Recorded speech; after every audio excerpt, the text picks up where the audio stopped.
안녕하세요.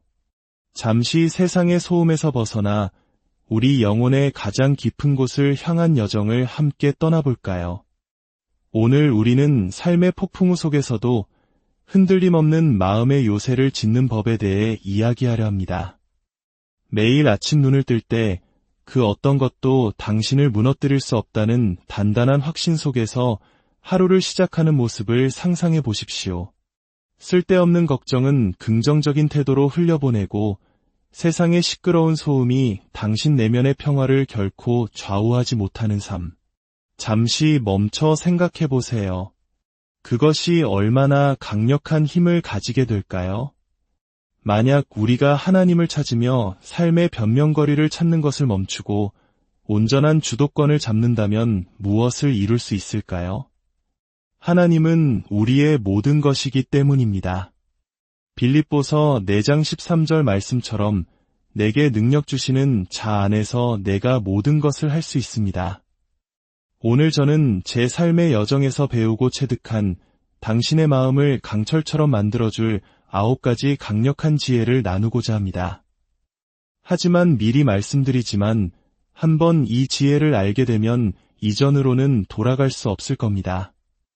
만약 이 원칙들을 삶에 적용하기로 결심한다면 당신은 이전의 당신과는 완전히 다른 사람으로 거듭나게 될 것입니다. 당신의 세상이 어떻게 변하는지, 당신의 생각이 어떻게 더 명확하고 강력한 비전과 하나가 되는지, 그리고 무엇보다 하나님과 얼마나 더 가까워지는지를 목격하게 될 것입니다. 이 지혜들은 결코 책상 위에서 탄생한 것이 아닙니다. 수년간 책 속의 지식뿐만 아니라 제 삶의 가장 혹독한 시련 속에서 직접적인 경험을 통해 얻어진 것입니다. 세상이 무너져 내리는 것 같았던 최악의 날들 속에서 저는 단순하지만 혁명적인 진리를 발견했습니다. 마음의 힘은 단순히 유용한 도구가 아니라 자유를 여는 만능 열쇠라는 것을 말입니다. 그리고 그 진정한 자유는 오직 하나님 안에서만 발견될 수 있습니다. 지금 당신이 아무리 어두운 터널을 지나고 있다 해도 오늘 나누는 이 원칙들을 당신의 것으로 만든다면 당신은 더욱 강해지고 더욱 지혜로워지며 감정적으로 더욱 안정된 사람이 될 것입니다. 지금부터 당신이 듣게 될 모든 가르침은 수많은 세대에 걸쳐 검증된 것이며 저 또한 제 경험을 통해 확신 있게 말씀드릴 수 있습니다. 당신이 이것을 실천에 옮기는 순간 변화는 결코 당신을 기다리게 하지 않을 것입니다. 왜냐하면 하나님께서 당신과 함께 하시기 때문입니다. 그러니 더 이상 환경의 노예가 되기를 거부하고 당신 자신의 최고의 모습이 되겠다는 도전을 받아들일 준비가 되셨다면 저와 함께 끝까지 이 여정을 함께 해주십시오. 약속드립니다. 이야기가 끝난 후 당신의 생각과 감정, 그리고 행동은 이전과 결코 같지 않을 것입니다. 본격적인 이야기에 앞서 여러분께 작은 부탁 하나를 드리고 싶습니다. 이 말씀이 여러분의 마음에 울림을 주었다면 좋아요를 눌러 하나님의 은혜를 나누고 이 메시지가 필요한 다른 영혼에게 공유하여 선한 영향력을 흘려보내 주십시오. 구독하시면 우리는 이 믿음의 여정을 계속 함께 걸어갈 수 있습니다. 여러분의 작은 클릭 하나가 누군가에게는 큰 위로와 도전이 될 수 있음을 기억해 주십시오. 여러분의 가정과 삶 위에 하나님의 평강이 가득하기를 축복합니다. 자, 이제 시작하겠습니다. 첫 번째 지혜, 바꿀 수 없는 것은 놓아주십시오. 우리의 에너지를 훔쳐가는 가장 큰 도둑 중 하나는 우리가 통제할 수 없는 것들에 저항하는 마음입니다. 우리는 이미 지나가 버린 과거에 갇혀 아직 오지도 않은 미래를 걱정하며 단 한 번도 우리의 것이 아니었던 상황을 지배하려 애쓰면서 수많은 시간과 날들, 심지어는 몇 년을 허비합니다. 제가 개인적인 성장의 여정에서 배운 것은 평온함으로 가는 첫걸음은 내 손안에 없는 것을 인정하고 하나님께는 더 큰 계획이 있음을 신뢰하는 것이라는 점입니다. 잠언 3장 5절에서 6절은 이렇게 말씀합니다. 너는 마음을 다하여 여호와를 신뢰하고 내 명철을 의지하지 말라. 너는 범사에 그를 인정하라 그리하면 내 길을 지도하시리라. 어떤 도전에 직면했을 때 스스로에게 이렇게 질문해 보십시오. 이것이 내 힘으로 바꿀 수 있는 일인가? 만약 대답이 아니오라면 그것을 자유롭게 놓아주십시오. 이것은 포기가 아닙니다.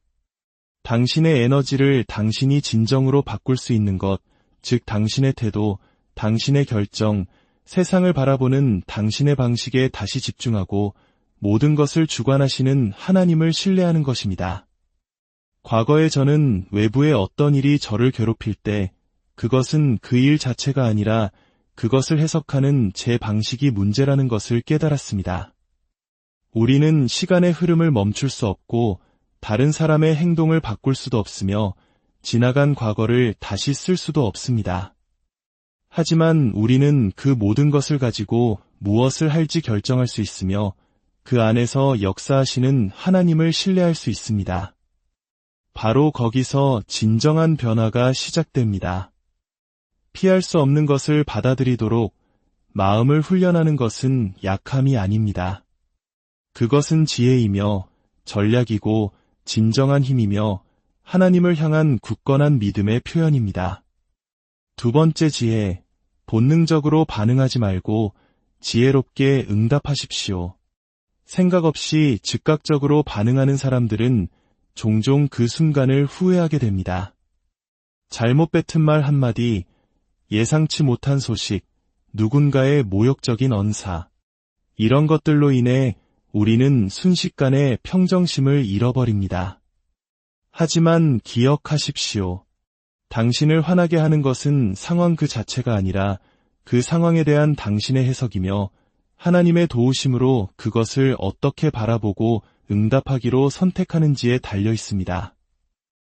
야고보서 1장 19절에서 20절은 말씀합니다.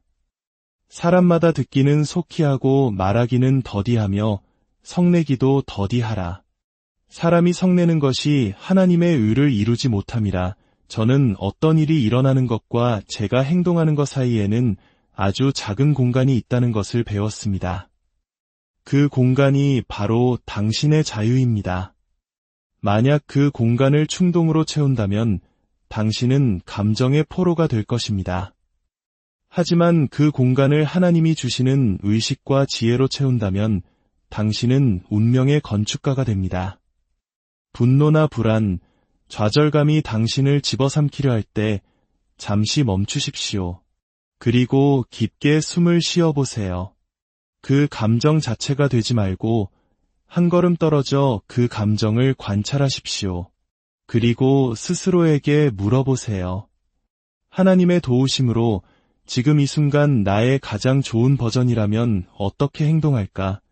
그 잠시의 멈춤이 모든 것을 바꿀 수 있습니다.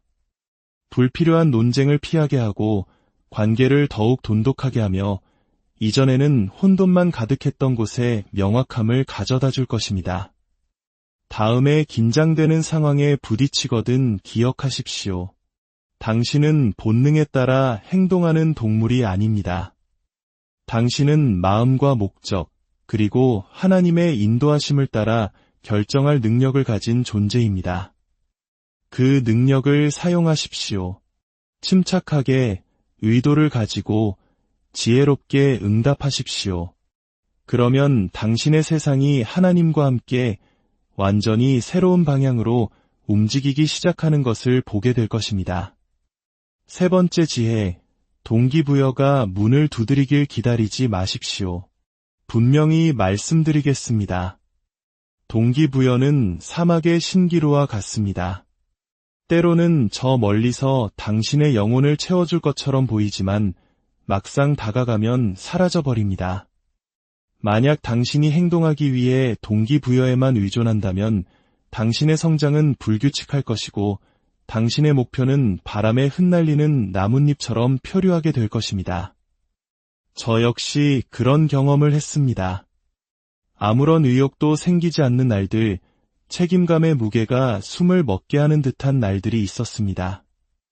바로 그런 날들에 저는 하나님의 도우심으로 강력한 진리를 발견했습니다. 골로새서 3장 23절 말씀입니다.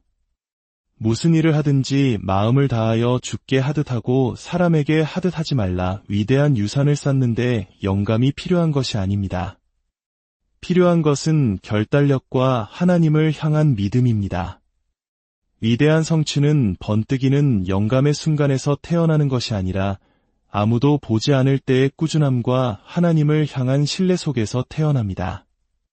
그것이 저를 구원했습니다. 제 감정이 어떤지에 의존하는 것이 아니라 하나님의 도우심으로 제가 어떤 사람이 되기로 결심했는지에 따라 행동하는 강인한 태도를 기르는 것. 제가 깊은 생각을 글로 옮기거나 중요한 결정을 내릴 때 그것은 영감이 넘쳐서가 아니었습니다.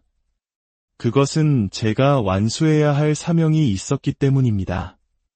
중요한 것은 순간의 감정 상태가 아니라 마음이 침대에서 일어나길 거부할 때조차도 당신이 내리는 단호한 행동과 하나님을 향한 믿음이라는 것을 깨달았기 때문입니다.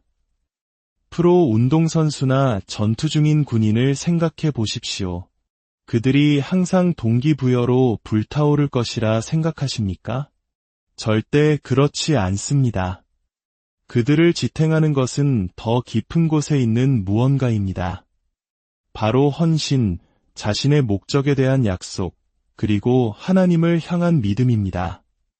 그것이 바로 아마추어와 진정한 전사를 가르는 차이입니다. 그러니 질문을 바꾸십시오.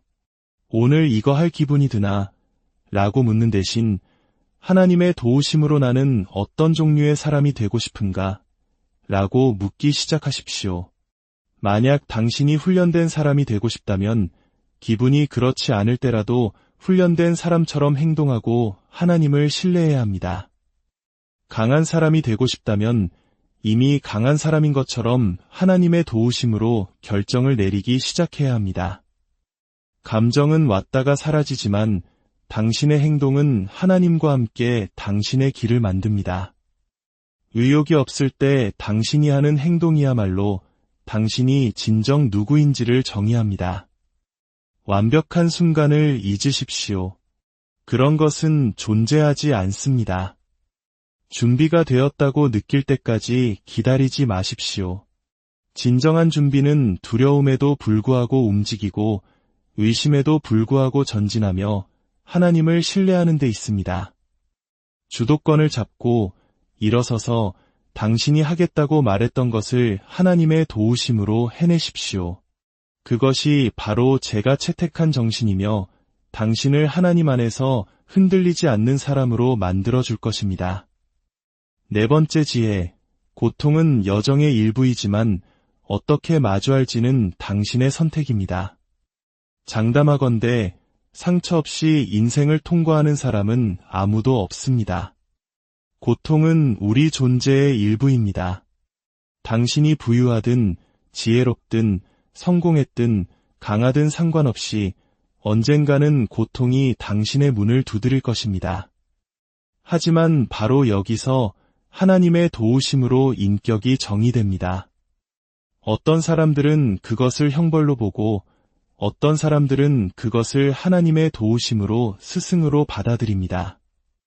저의 위대한 교훈들은 행복한 날들에서 오지 않았습니다. 그것들은 하나님의 도우심이 함께했던 어두운 밤들 속에서 왔습니다. 야고보서 1장 2절에서 4절은 말씀합니다. 내 형제들아 너희가 여러 가지 시험을 당하거든 온전히 기쁘게 여기라. 이는 너희 믿음의 시련이 인내를 만들어내는 줄 너희가 알미라. 인내를 온전히 이루라. 이는 너희로 온전하고 구비하여 조금도 부족함이 없게 하려 함이라. 저는 고난이 고통 그 자체에서 오는 것이 아니라 하나님을 신뢰하지 않고 그것을 피하려는 우리의 몸부림에서 비롯된다는 것을 배웠습니다. 저를 아프게 하는 것에 저항했을 때 모든 것이 악화되었습니다. 하지만 하나님의 도우심으로 그것을 필요한 교훈으로 받아들였을 때 거기서 저의 변화가 시작되었습니다. 우리는 인생이 우리에게 던지는 것을 결정할 수 없지만 하나님의 도우심으로 그것을 어떻게 해석할지는 결정할 수 있습니다. 만약 당신이 고통을 적으로 본다면 당신은 싸움 속에서 지쳐갈 것입니다. 하지만 만약 당신이 그것을 훈련으로 성장의 일부로 본다면 하나님의 도우심으로 당신은 매번의 타격마다 더 강해질 것입니다. 역사의 족적을 남긴 사람들을 생각해 보십시오. 하나님의 도우심 없이 어려운 순간을 겪지 않고 이대한 것을 성취한 사람이 있습니까? 챔피언들은 몸이 아픈 상태로 훈련합니다. 기업가들은 성공하기 전에 몇 번이고 실패합니다. 영웅들은 굶주림과 전투, 고독을 견뎌냈습니다. 아무도 고통을 피하지 못했습니다. 하지만 그들 모두는 하나님의 도우심으로 그 고통을 자신을 빚어내는 조각칼처럼 사용했습니다. 그러니 다음에 고통이 당신을 찾아올 때 왜 나에게 이런 일이? 라고 묻지 마십시오. 대신 하나님의 도우심으로 내일 나를 더 강하게 만들어줄 이 경험에서 무엇을 배울 수 있을까? 라고 물으십시오. 저는 한 가지 핵심 문장을 되뇌었습니다. 내가 감히 맞서지 않기 때문에 어려운 것이 아니다. 하나님의 도우심 없이 맞설 용기가 없기 때문에 어려운 것이다. 이 성찰이 제 삶을 바꾸었습니다. 적은 고통이 아닙니다. 적은 포기하는 것, 피하는 것, 하나님의 도우심 없이 후퇴하는 것입니다. 도전을 받아들이고 굳건히 서십시오. 그러면 당신이 가졌다고 생각했던 것보다 더 큰 힘으로 그 폭풍을 통과하는 자신을 보게 될 것입니다. 5번째 지혜, 끊임없는 안락함은 당신의 영혼을 약화시킵니다. 우리는 편리함에 둘러싸여 살아갑니다. 모든 것이 우리가 노력하지 않도록 설계되어 있습니다. 클릭 한 번으로 음식을 주문하고 기계로 육체적 노력을 피하며 소파에서 움직이지 않고도 즐거움을 얻습니다. 유혹적으로 들릴지 모르지만 그 과도한 안락함은 하나님의 도우심 없이는 영혼의 독입니다. 모든 것이 쉬울 때 우리는 날카로움을 잃고 느려지고 약해지며 수동적으로 변합니다. 바로 여기서 저는 하나님의 도우심으로 제 운명을 바꾼 진리를 깨달았습니다. 성장은 오직 당신이 불편한 것에 맞설 때 하나님의 도우심으로 당신에게 도전하는 길을 의식적으로 선택할 때만 일어납니다. 디모데전서 4장 7절에서 8절은 말씀합니다. 경건에 이르도록 내 자신을 연단하라. 육체의 연단은 약간의 유익이 있으나 경건은 범사에 유익하니 금생과 내생의 약속이 있느니라. 제가 성장한 것은 평온한 날들이 아니었습니다. 어려운 시기, 힘든 결정을 내려야 했을 때 하나님의 도우심으로 불편하고 불안하고 노출되었다고 느꼈을 때였습니다. 바로 거기서 제 인격이 단련되었습니다. 단도직입적으로 말하겠습니다.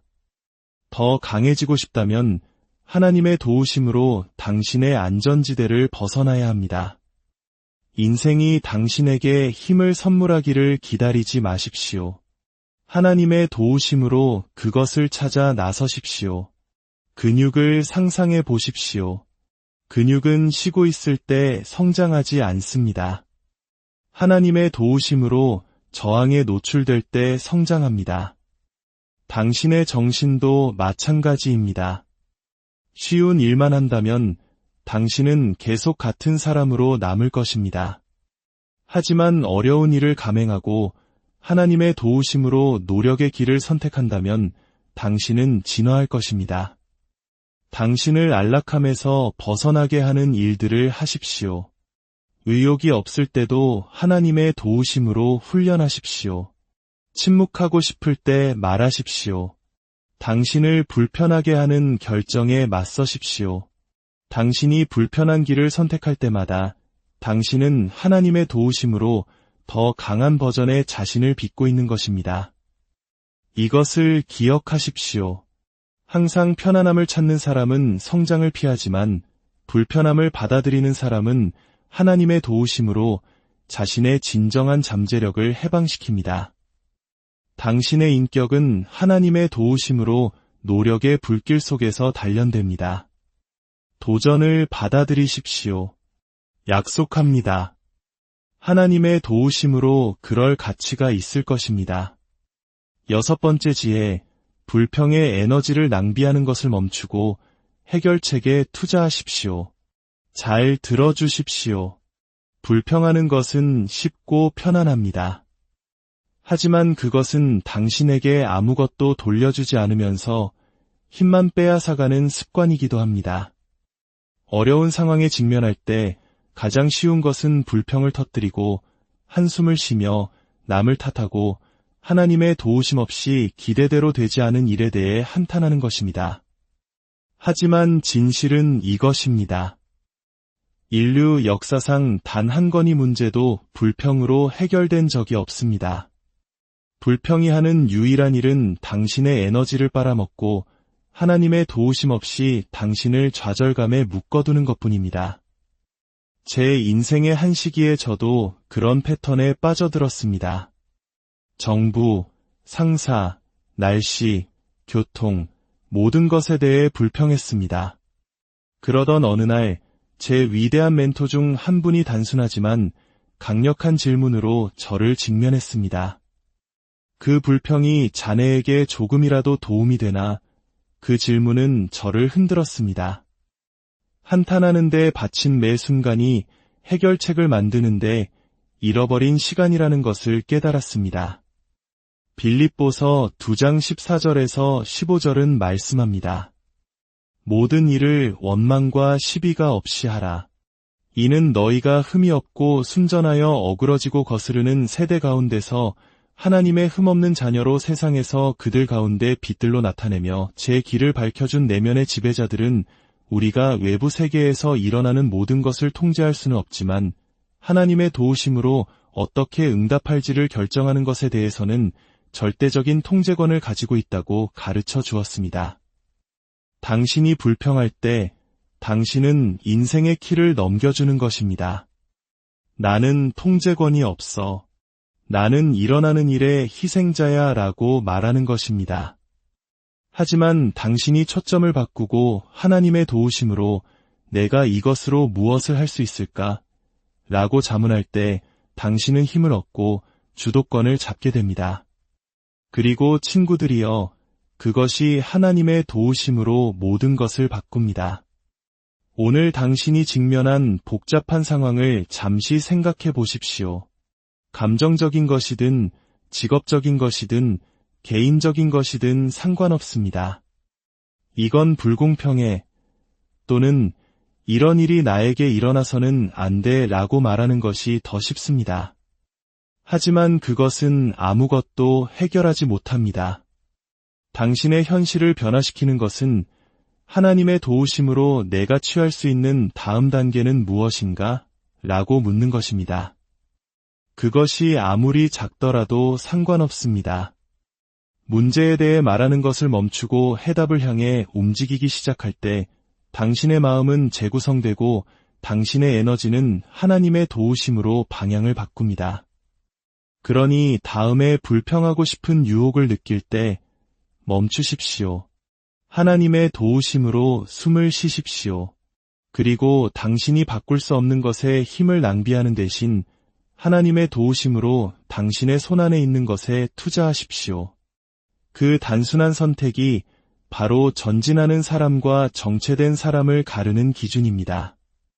7번째 지혜, 고통은 현실이지만 고난은 선택입니다. 제가 인정하고 싶었던 것보다 더 많이 경험한 것을 말씀드리겠습니다. 인생은 항상 당신을 부드럽게 대하지 않습니다.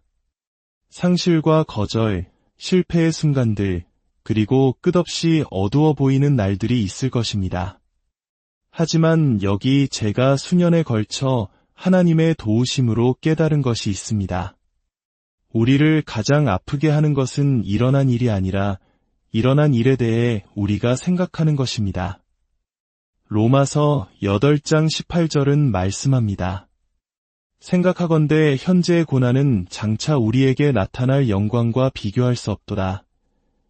저는 똑같은 역경을 겪는 두 사람을 보았습니다. 한 사람은 고통에 빠져 모든 것이 끝났다고 확신합니다. 다른 한 사람은 똑같은 짐을 지고도 고난 너머를 바라보고 하나님의 도우심으로 목적을 찾기로 결심합니다. 차이는 상황이 아니라 그것에 맞서는 태도입니다.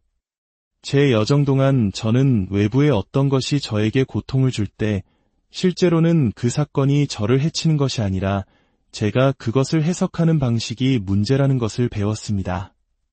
받아들이기 가장 힘들었지만 저를 가장 자유롭게 한 것은 이것이었습니다. 나에게 일어나는 일이 나를 정의하지 않는다. 나의 응답이 나를 정의한다. 내면의 지배자들은 우리의 마음이 어떤 도전이든 스승으로 바꿀 수 있는 능력이 있다고 가르쳐 주었습니다. 하지만 그것은 당신이 이런 일이 나에게 일어나는가?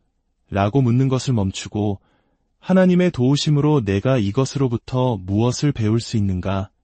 라고 자문할 준비가 되어 있을 때만 가능합니다.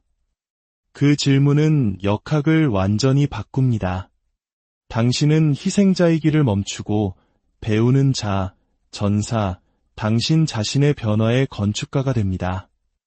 장애물은 당신을 짓누르기 위해 오는 것이 아니라 당신을 단련하고 하나님의 도우심으로 이전에는 존재하지 않았던 요새를 당신 안에 짓기 위해 오는 것입니다. 당신이 마주하는 모든 고통은 만약 당신이 그것을 교훈으로 받아들인다면 당신을 형성하는 과정의 일부가 됩니다. 진심으로 말씀드립니다. 당신은 고난에 운명 지어지지 않았습니다. 당신은 하나님의 도우심으로 그것에 어떻게 맞설지 선택합니다. 당신의 태도는 당신의 경험에 영향을 미칠 뿐만 아니라 그것을 빚고 변형시키고 재창조합니다. 그러니 고통을 똑바로 쳐다보고 이렇게 말하기로 결심하십시오. 너는 나를 멈추게 하지 못할 것이다. 너는 나를 더 강하게 만들 것이다. 사랑하는 형제자매 여러분, 기적이 일어나기를 손가락 하나 까딱하지 않고 앉아서 기다리는 분들이 얼마나 많습니까? 스스로에게 솔직해지십시오. 당신은 우연히 여기에 있는 것이 아닙니다. 주님께서는 당신이 강하다고 느낄 때뿐만 아니라 당신 안의 모든 것이 포기하고 싶을 때 바로 그때 성장하라고 부르셨습니다. 왜냐하면 당신의 삶에는 무시할 수 없는 목적이 있기 때문입니다. 갈라디아서 6장 5절은 각자 자기의 짐을 져야 한다고 상기시킵니다. 우리는 누군가 와서 우리를 밀어주기를 기다리며 살 수 없습니다. 영적인 책임을 질 때입니다. 당신은 창조주의 손에 있는 신성한 프로젝트입니다. 만약 당신이 그분과 함께 걷기로 결심하지 않는다면 오늘 당신이 꿈이라고 부르는 것은 열매 없는 아이디어로 남을 것입니다. 결과를 보고 싶습니까? 순종하십시오. 평화를 원하십니까? 당신의 생각을 주님께 드리십시오. 자유를 원하십니까? 성령의 인도를 받아 사십시오. 동기부여를 느낄 때까지 기다리지 마십시오. 느끼는 것의 노예로 살지 마십시오. 의도를 가지고 일어나십시오. 믿음으로 걸으십시오. 감옥에 있을 때조차 인내했던 요셉이나 사막의 고독 속에서 경배했던 다윗과 같은 인격을 형성하십시오.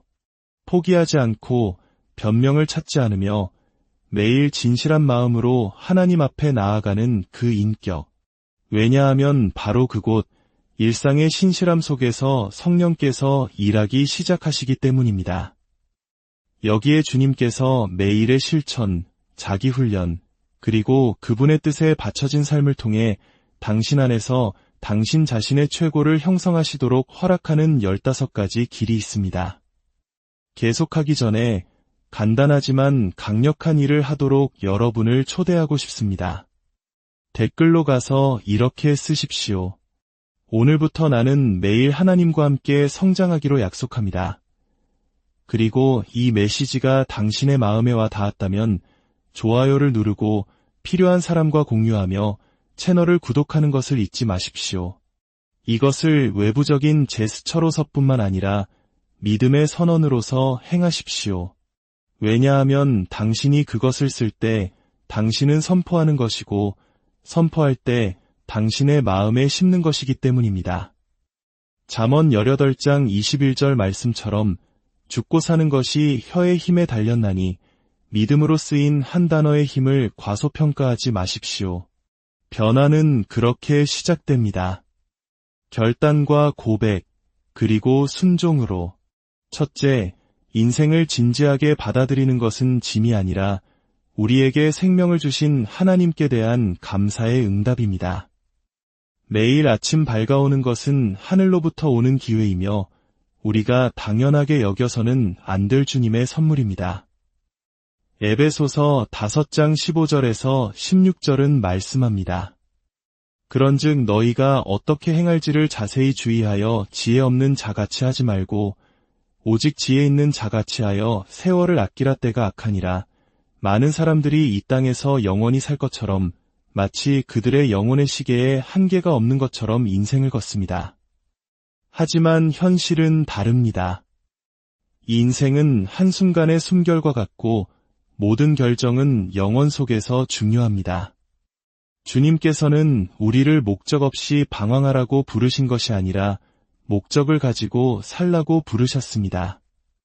매일은 우리 역사의 책의 한 페이지이며 주님께서는 우리가 믿음과 책임감, 그리고 희망으로 그것을 쓰도록 초대하십니다. 둘째, 많은 사람들이 자신의 일에 전적으로 헌신합니다. 일찍 일어나고 시간을 지키며 압박을 견디고 최선을 다하지만 가장 본질적인 것, 즉 영혼을 소홀히 합니다. 마가복음 8장 36절은 말씀합니다. 사람이 만일온 천하를 얻고도 자기 목숨을 잃으면 무엇이 유익하리요? 책임감 있게 일하는 것은 칭찬할 만한 일입니다. 하지만 우리의 모든 노력이 오직 외적인 것에만 향할 때, 영의 기초를 돌보지 않고 집을 지을 때 우리는 모래 위에 짓고 있는 것입니다. 주님께서는 우리를 단지 생산하기 위해서만 창조하신 것이 아니라 그분의 형상대로 성장하고 우리 안에 두신 은사를 개발하기 위해 창조하셨습니다. 셋째, 말씀에 따라 인도되는 결정을 내리십시오. 충동을 느끼기를 기다리는 것이 아니라 주님의 방향을 신뢰하며 미리 결정하는 것에는 엄청난 힘이 있습니다. 많은 경우 우리는 목표가 없어서 실패하는 것이 아니라 완벽한 순간, 즉 힘과 용기, 명확함을 느끼는 그 순간이 오기를 기다리기 때문에 실패합니다. 하지만 예레미야 17장 9절 말씀처럼 사람의 마음은 기만적입니다. 어려운 순간에 우리의 마음은 협상을 시작합니다. 나중에 해. 그렇게 중요하지 않아. 너무 피곤하잖아. 만약 우리의 신념이 확고하지 않다면 우리는 계속해서 양보하게 됩니다. 넷째, 헛된 지름길을 거부하십시오. 오늘날 많은 사람들이 즉각적인 변화를 약속하는 해결책을 찾습니다. 일주일 만에 체중 감량, 집에서 손가락 하나 까딱 않고 부자 되기, 잠자는 동안 언어 배우기 같은 광고들 말입니다. 하지만 그렇게 유혹적으로 들리는 것은 실제로는 모래 위에 지은 집과 같습니다. 바람이 불면 아무것도 남지 않습니다. 주님께서는 우리를 즉각적인 결과의 믿음으로 부르신 것이 아니라 갈라디아서 6장 9절 말씀처럼 매일의 신실한 삶으로 부르셨습니다. 우리가 선을 행하되 낙심하지 말지니 포기하지 아니하면 때가 이름에 거두리라. 다섯째, 자기 교육의 힘을 믿으십시오. 때로 우리는 누군가 와서 우리를 구해주고 우리가 그토록 갈망하는 답을 주기를 기다립니다. 하지만 진실은 그날이 결코 오지 않을 수도 있다는 것입니다. 잠언 4장 7절은 지혜가 제일이라고 상기시킵니다. 지혜를 얻으라. 내가 얻은 모든 것을 가지고 명철을 얻을지니라. 아무도 당신의 문을 두드려 당신의 인생을 바꿀 해결책을 가져다 주지 않습니다. 그것을 찾는 것은 당신의 책임입니다. 여섯째, 하나님께서 당신 앞에 두신 목적을 믿음의 눈으로 바라보십시오. 인간의 마음은 북쪽을 가리키는 나침반처럼 방향이 필요합니다. 주님께서 당신을 어디로 부르시는지 모른다면 변하고 싶다, 더 나은 삶을 원한다고 말하는 것만으로는 충분하지 않습니다. 잠언 29장 18절은 말씀합니다. 묵시가 없으면 백성이 방자히 행하거니와 일곱째, 기회는 우연의 산물이 아니며 단순한 인생의 사고도 아닙니다. 그것은 순종으로 걷고 경계하며 준비된 자들을 위한 하나님의 계획의 일부입니다. 당신을 축복하기로 결정하는 것은 우주가 아닙니다. 작은 것에 신실하게 머무는 자들에게 문을 여시는 분은 주님이십니다. 누가복음 16장 10절 말씀처럼 지극히 작은 것에 충성된 자는 큰 것에도 충성되고, 여덟째, 믿음 안에서 굳건한 마음을 기르십시오. 모든 것은 주님께서 먼저 일하시는 마음에서 시작됩니다. 어떤 가시적인 승리 이전에 영혼의 내밀한 곳에서 이미 싸워진 보이지 않는 전투가 있습니다. 그것은 하나님을 신뢰하는 전투입니다. 왜냐하면 당신이 얼마나 준비되었든, 얼마나 많은 자원을 가졌든, 얼마나 많은 문이 당신 앞에 열리든 상관없이 말씀으로 새롭게 된 마음이 없다면 당신은 첫 번째 역풍에 쓰러질 것이기 때문입니다. 아홉째, 목적을 가지고 목표를 정하십시오. 그러나 어떤 목적이든 상관없습니다. 그리스도에 의해 구속된 마음에서 태어난 목적이어야 합니다. 신성한 방향이 없는 목표는 감정의 바람에 밀려 표류하는 배와 같습니다. 이것이 많은 사람들이 열정으로 시작했다가 시련이 닥치면 꺼져버리는 이유입니다. 10번째, 미루는 습관을 극복하기 위한 전략을 세우십시오. 때때로 우리는 앞에 놓인 일이 중요하지 않아서가 아니라 우리 내면의 무언가가 우리를 멈추게 하기 때문에 미룹니다. 두려움은 실패에 대한 두려움, 기대에 미치지 못할 것이라는 두려움 등 여러 가지 모습으로 나타날 수 있습니다.